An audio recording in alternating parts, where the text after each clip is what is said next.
Section 4 of Chapter 16, What Should Christians Do?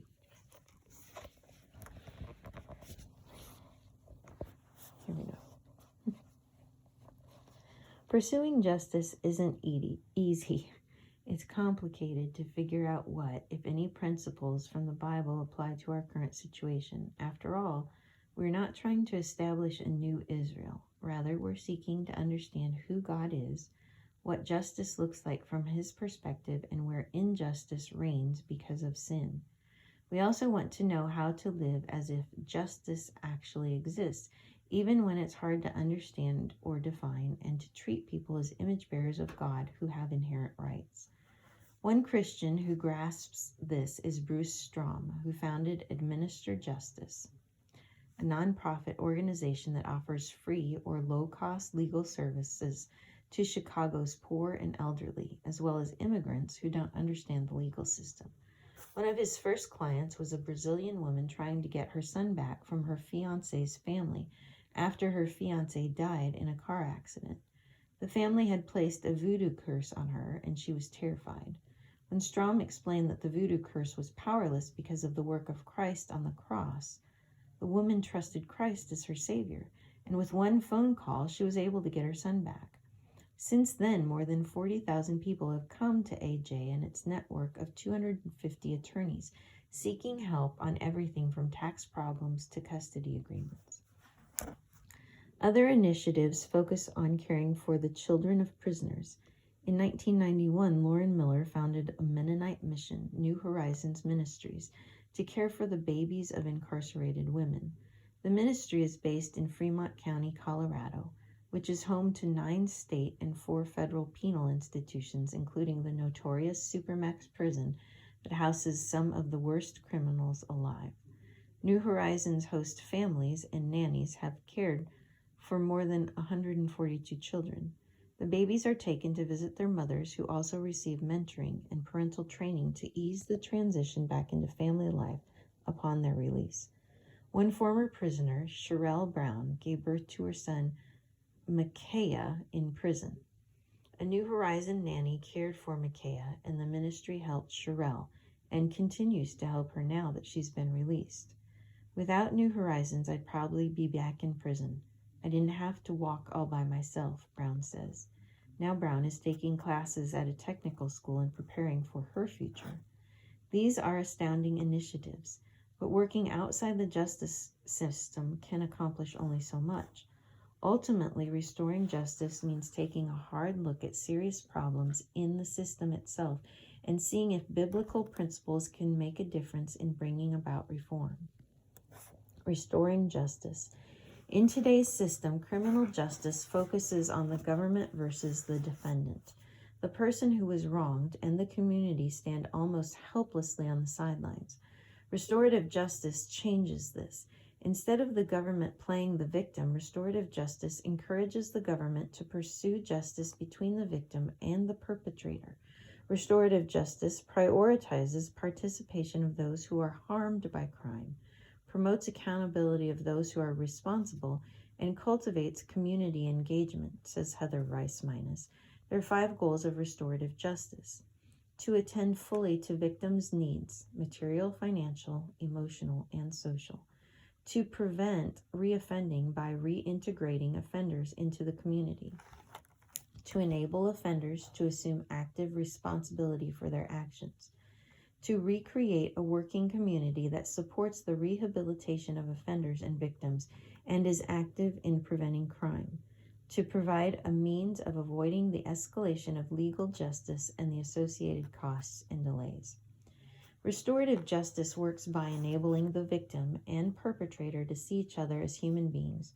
For instance, if a rioter destroying a car had to face the single mom who had worked for years to earn money to buy it, and had to hear her story of how she's now unable to get to work or to take her child to school, he would probably have an entirely different attitude toward his actions. In this way, restorative justice restores the humanity of both the victim and the perpetrator. Here are 5 examples of restorative justice at work. Diversions. In the United States, the court system itself needs reform. The The Constitution guarantees the right to a speedy trial, but speedy is a relative term in places like the New York City borough of the Bronx, where it takes an average of 988 days for the case of an accused felon to be brought to trial. Some defendants are left in jail for up to 5 years before getting their day in court. This is wrong. To quote a common legal maxim, justice too long delayed is justice denied. Inefficient courts delay justice for both the accused and the victim. People become discouraged when it takes a long time to receive justice. As Proverbs 13 says, hope deferred makes the heart sick, but a desire fulfilled is a tree of life. Plus, delayed justice destroys justice's deterrent effect. Would-be criminals stop fearing the consequences of their actions. As Ecclesiastes 8 warns, because the sentence against an evil deed is not executed speedily, the heart of the children of man is fully set to do evil. One solution to this problem is diverting offenders from standard justice system processing. Diversions, such as mediation, allow the offender to avoid the negative elements of formal case processing and work toward repairing the damage done to the victim. Mediation and sentencing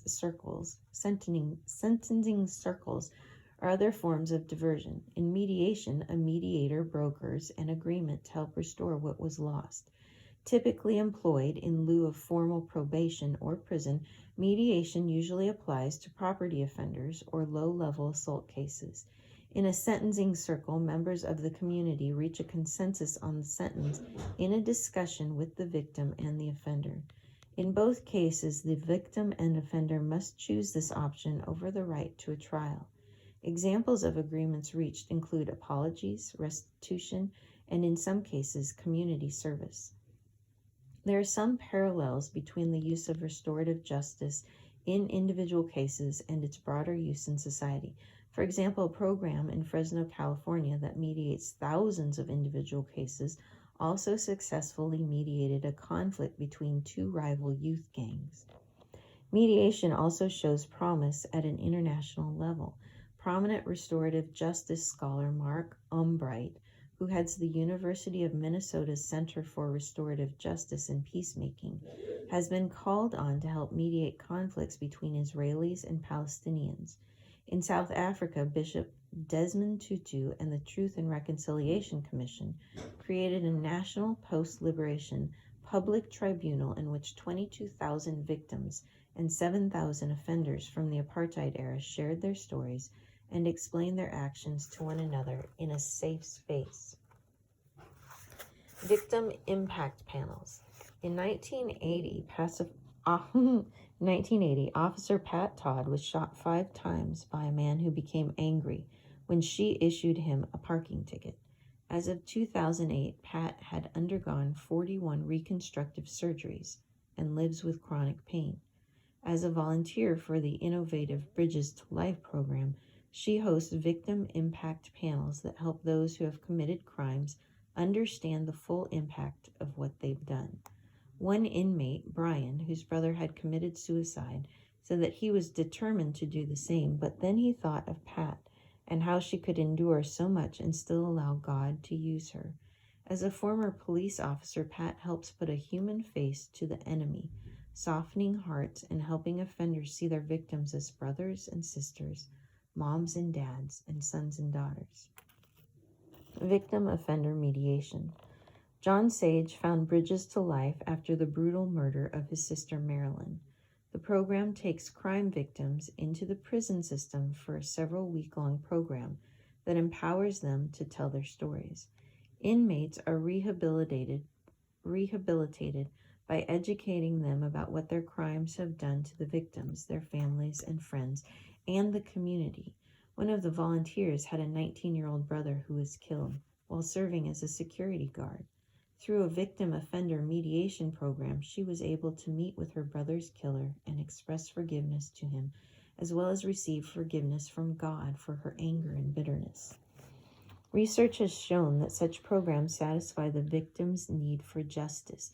They also increase the collection of restitution and reduce recidivism.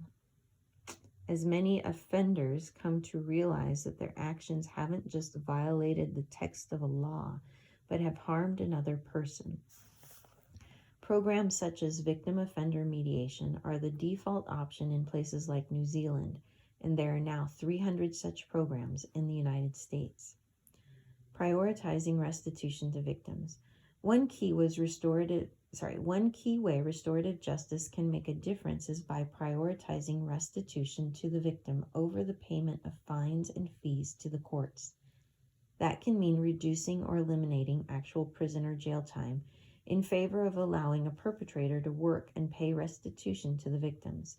Heather Rice Minus says that restitution isn't always monetary, and tells the story of the mother of a murdered son who asked the murderer to send a card each year on her deceased son's birthday signed, "I remember him." Allowing for individualized restitution personalizes the harm and illuminates human dignity and value. Rice Minus says, making amends for the harm caused by wrongdoing involves purposeful ways to set things right, such as apology, service, and payment. Creating safety for victims. One very sad type of crime that often flies between the radar is human trafficking. The United Nations defines human trafficking as a process by which people are recruited in their community and exploited by traffickers using deception and/or some form of coercion to lure and control them. Sex trafficking, the practice of forcing people against their will to be put in a situation where they are sexually exploited, is particularly heartbreaking.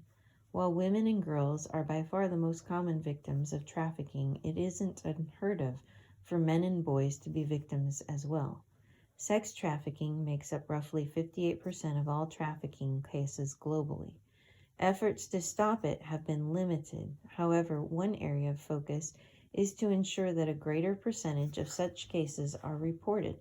Public appeals from law enforcement in a variety of languages assures victims that they'll receive protection if they come forward.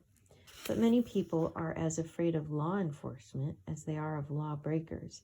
Until people are convinced that law enforcement has their best interests at heart and can adequately protect them, they will often risk being victimized.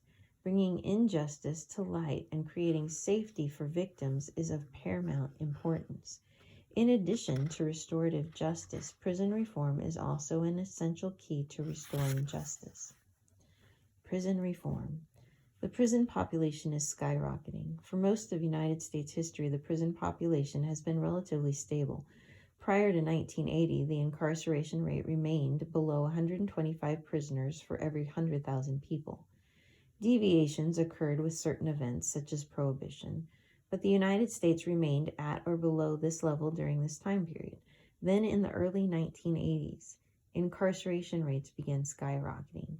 They continued doing so until 2009, when the overall prison population declined for the first time in 38 years. While the United States comprises only 5% of the global population, since 2008, it imprisons nearly 25% of the world's inmates. There is no universal consensus as to why the United States prison population is so large, but theories abound. Here are a few. The crime rate. The United States has a high crime rate, so it makes sense that our prison rates would be high as well. While property crimes are higher in some nations, such as Canada and England, the rate of violent crimes, such as murder, robbery, and assault, are many times greater in America than in those nations. Violent crime is also more likely to be punished with incarceration than our property or so-called victimless crimes. Then there's drugs. America's drug problem and the government's means of dealing with it have contributed substantially to the number of offenders behind bars. Often blamed for this are harsh sentences for offenders, preference for punishment over treatment, and a lucrative black market kept afloat by the risk premium paid to criminal traffickers. With the rapid growth of the black market in drug trafficking, ancillary violence erupts. Drug dealers would rather take care of the problem on their own than go to the police, which increases the amount of violent crime. Minimum mandatory sentences. As noted earlier, a minimum mandatory sentence is a provision whereby a predetermined sentence is issued once a person is found guilty of a crime. The politics surrounding the criminal justice system, often undergirded by tough-on-crime rhetoric, has led policymakers to impose minimum sentences of increasing length, lest they be seen as being soft on crime. Minimum mandatory sentences, both for drug-related crime and non-drug-related crime, have contributed substantially to the growth in the prison population. Laws that take away the discretion of judges and prosecutors, though, have tied the hands of courtroom officials when it comes to the length of sentences, even when mercy is warranted. Statutory changes can help solve the prison overpopulation problem. One method of dealing with swelling prison numbers would be to eliminate ineffective, overly broad, and pernicious laws. A law may be deemed ineffective if it fails to achieve its desired end. For example, drug laws in many states seek to lessen the usage of illegal drugs by issuing harsh punishments. However, drug use has remained relatively stable over the past several decades. New approaches are needed. Overly broad laws, while perhaps well-intentioned, tend to punish those who aren't the original target of the legislation. Take gun laws, for example. By supporting government bans on certain types of guns or cosmetic features, gun control advocates feel they can suppress gun crime. However, such legislation tends to make criminals out of individuals who legally own these weapons and are unlikely to use them for criminal ends in the first place. Such laws haven't been demonstrated to lower gun crime.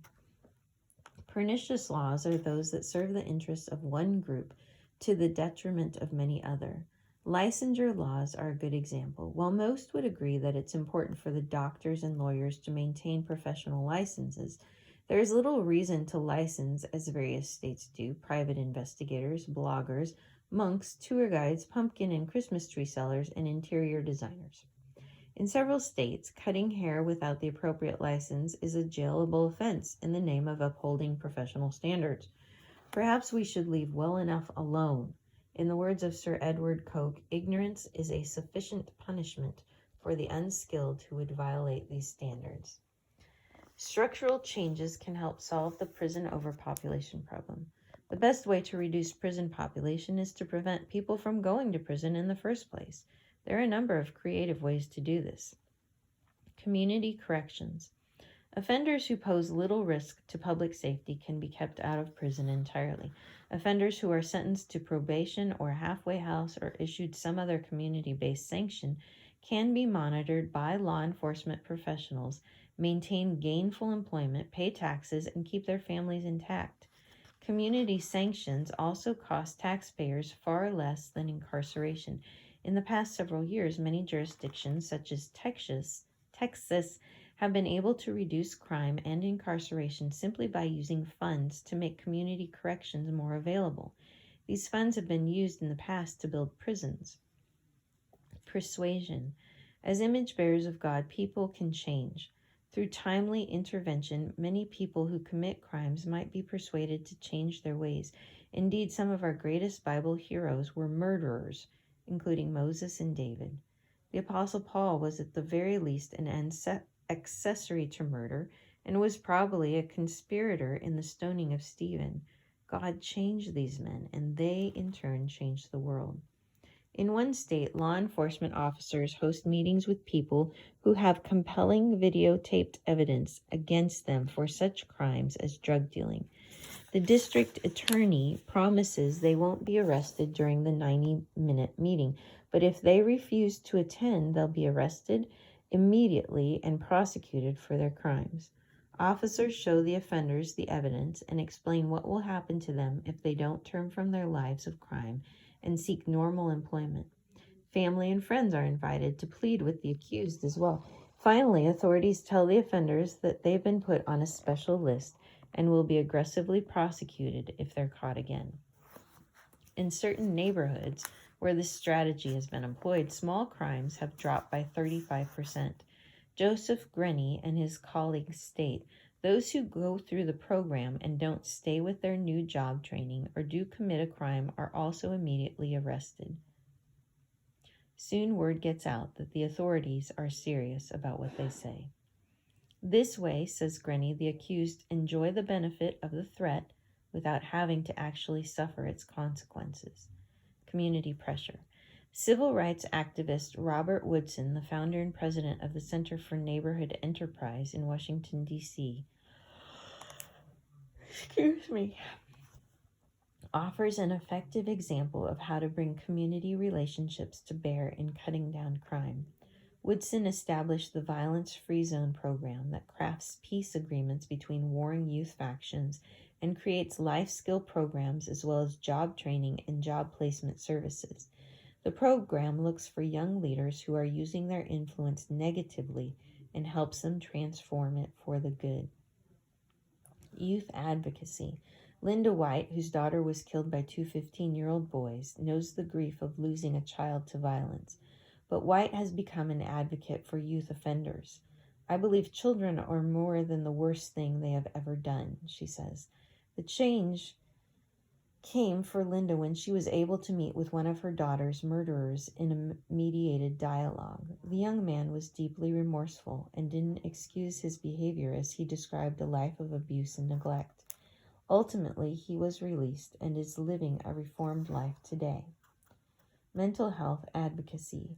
Peyton Blau, who struggles with bipolar disorder, trains police officers how to deal with people experiencing psychotic episodes. He describes this disorder as follows. 1 minute, I am so high that my mind and body enter a nirvana-like state with feelings of ultimate power and supreme authority, and then in the next minute, I feel so paranoid and scared that I think my heart will thump out of my chest. When I give my presentations, I want the officers to understand how bizarre psychosis can be. I want the officers to have this insight into psychosis so they can keep themselves safe, but keep people like me safe too. Miami Judge Stephen Leifman estimates that in Miami-Dade County, 20,000 people are arrested each year and housed at a cost of $80 million. When they actually need some form of mental health treatment. The jail system is overwhelmed, but under the judge's direction, the Criminal Mental Health Project helps those with mental health issues who have committed low-level offenses receive treatment and community-based care rather than incarceration. As a result, the county was able to close a jail, which has saved taxpayers $12 million a year. Susan Pamerlau, Sheriff of San Antonio, Texas, and Lieutenant Lionel Garcia, who's retired, from the Los Angeles Police Department, initiated similar programs. San Antonio officers who are trained to handle mental health crisis situations have been able to reduce the use of physical force in making an arrest from 50 times a year to only twice in the past 5 years. A misdemeanor mental health court has helped as well, reducing the level of recidivism to 17% for those offenders with mental health issues. Rehabilitation. Simply put, rehabilitation is the attempt to change specific behaviors of those who commit crimes in order to make them less likely to break laws in the future. It aims to reduce prison populations by helping ensure that people who leave don't come back. Rehabilitation began in the early 20th century as a way to improve the stability of American society by altering the way it handled offenders. The overarching ethos was an individual approach in the belief that ameliorative action had to be fitted specifically to each individual's special needs. To administer individualized justice, a greater degree of discretionary latitude was given to justice officials to mete out the most rehabilitative punishment they deemed appropriate for the individual offender. However, in the 1960s and 70s, powerful socio-political movements focused on the rights of particular groups, mainly racial minorities and women. The criminal justice system began to shift away from a case-by-case rehabilitation system and instead laid the blame for crime at the feet of social causes. Each violent crime led to a mini-social crisis. Conservatives wondered whether judges would be soft on crime by trying to use short sentences and reform, while liberals wondered whether judges would perpetuate what they saw as structural injustice by failing to do just that. So when Robert Martinson published a seminal treatise in 1974 on the state of rehabilitation at the time and found that roughly half of the rehabilitation programs studied failed to decrease recidivism.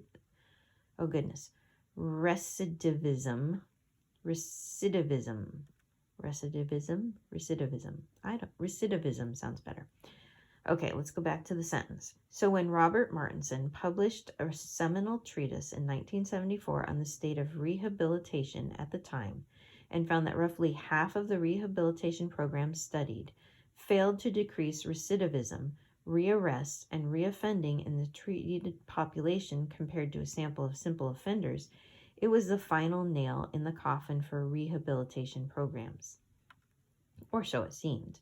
In the early 1990s, under the strain of swelling prison populations, a renewed interest in rehabilitation emerged. New programs based on the idea that even prisoners have inherent value as image bearers of God are now turning the tide. One program, the Prison Entrepreneurship Program, helps prisoners produce a business plan and get excited about becoming economically productive. Over the course of 5 years, the Prison Entrepreneurship Program is estimated to have produced economic savings and gains of more than $5 million in prison costs and government assistance, tax revenues, and child support payments from newly employed prisoners. PEP saves money. It also restores hope. One participant said, "I had spent over 14 years of my life in prison by the time I came to PEP.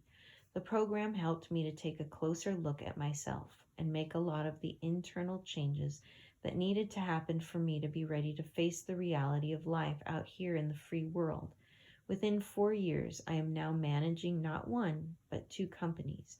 PEP helped me in ways that I can't even explain."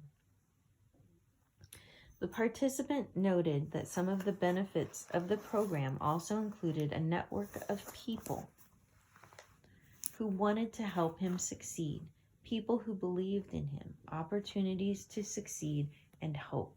Prison fellowship funded by Watergate felon turned Christian activist Chuck Colson has developed a program called the Interchange Freedom Initiative, which offers vocational training, values, and life skills. It offers vocational training, values and life skill training, mentoring, and aftercare. Prisoners begin an IFI program up to 18 months before release from prison and continue for a year after release. The initiative is highly effective. Only 8% of those who complete the program end up back behind bars. Interestingly, even in the midst of anti-theist opposition, IFI leaders don't hide their faith. In fact, everything they do is based on it. The results speak for themselves. Initiatives that focus on specific communities and needs of victims, as well as offenders, and that operate on the principle that humans are made in God's image have shown tremendous promise in helping restore dignity and property to victims. These initiatives also help offenders successfully transition back into society. Perhaps there is a chance for justice after all. Section 5. The conclusion. It isn't surprising that biblically informed justice initiatives are proving effective in restoring justice. For believers who care deeply about injustice, there are many opportunities to dive into the nitty-gritty work of criminal justice. Christians are very much needed in law, criminal justice, and social work. Volunteers are essential too. Given the number of opportunities, there's no reason for Christians to fall for politically motivated redistribution schemes in the name of helping the less fortunate. The reason the Christian worldview makes such a difference, though, is because it's rooted in the original idea that justice involves pursuing righteousness, not just avoiding wrongdoing. To put it another way, the Christian worldview goes beyond rehabilitation to focus on transformation. Says Robert Woodson, "If I'm killing myself, I do not need to be rehabilitated. I need to be transformed. I need to become a new person. Therapy does not make you another person. Rehabilitation rarely removes bad stuff. Transformation, on the other hand, replaces the bad stuff with good stuff. That is the difference. Why does a focus on transformation work so well? Sociologist Byron Johnson spent 6 years studying the answer to that question. Through observation and interviews, Johnson found that participants grew spiritually over the course of their IFI experience, and their comments attest to that transformation. They said, "I'm not who I used to be." Participants see themselves as genuinely loved by God and others and as having been forgiven and given another chance. "I'm growing spiritually." Participants recognize the need to develop a strong trust in God through scripture reading and prayer to successfully complete their journeys. God is bigger than the prison code. The prison code promotes antisocial behavior and blame. IFI helps prisoners become transparent, accountable, and compassionate. I have a positive outlook. Participants get excited about who they become and are focused on finding meaning and purpose rather than being gloomy about their hardships. I'm ready to give back. As opposed to prisoners who cultivate resentment against the state, IFI participants express an unusual sense of gratitude for this new life. Through these 5 pronouncements, we see transformation taking place from tough to transparent, from taker to giver. It looks a lot like what the Apostle Paul, the evangelist who was once an accessory to murder, described in 2 Corinthians 5.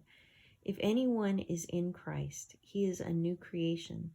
The old has passed away. Behold, the new has come. Through Christ, we have hope of seeing Amos's prophecy fulfilled for justice to roll down like waters. It's not just about rightly ordered communities. It's about the heart of God himself. God delights in justice. We should too. The end.